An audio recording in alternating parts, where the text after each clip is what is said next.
You know, the United States has a deep history of racism. It's a history that cannot be forgotten if we want to make progress toward ending racism. That's because whether we want to admit it or not, explicit and implicit racism still exists. But what can we do to help end it? According to the Southern Delaware Alliance for Racial Justice, the first place to start is by having some conversations about racism. You might be surprised about what you find out. Joseph Anastasio and Robin Fisher are both program facilitators with the Southern Delaware Alliance for Racial Justice. Why do you think racism still exists today?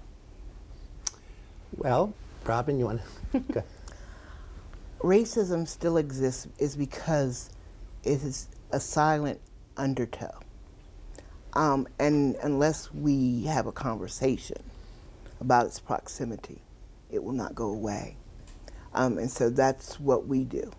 That's the impetus of our class, what we facilitate, is to provide an open, safe space for conversation. Right. And you called it an undertone, nuance, bias. Do you think people understand all of that? I don't think people really get the true gist of that. Racism was definitely a major topic this week during our national debate, so it's very much in our midst. So we're having conversations with our family members, with our community members, with our church members. So this is still a very live issue today. Mm-hmm. And how does the Southern Delaware Alliance for Racism, how do you educate people? Well, we have a class. It's called DETER, Dialogue Towards Ending Racism. It's a 7-week course. It's free. And what we do is offer a place where we can have conversation, to talk about our past, our present, where we want to be in the future, how we interact in our communities, how we are able to discuss something that sometimes is very intimidating. We want people to feel comfortable in knowing that they can ask a question, that they're not going to be put aside because you asked the wrong question. You might ask it in the wrong way. And hopefully we're providing guidance as facilitators in this class. Yeah. And are people surprised at what they find out talking with other people? They are surprised. We have had 200 participants so far go through our program over the last 5 years, and we have had 20 cycles of our workshops going on. People are surprised. As Robin pointed out, proximity is really important when it comes to racism, meaning it's important for us to be with people who are different than ourselves. It's important for us to be with people who may be like us but have different opinions.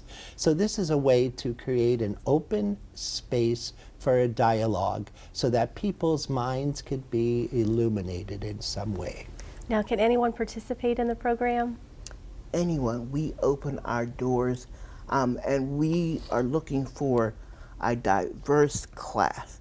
We want people from all walks of life, all cultures, to join us because we want to talk about an honest conversation of racism and how to end it or work towards ending it.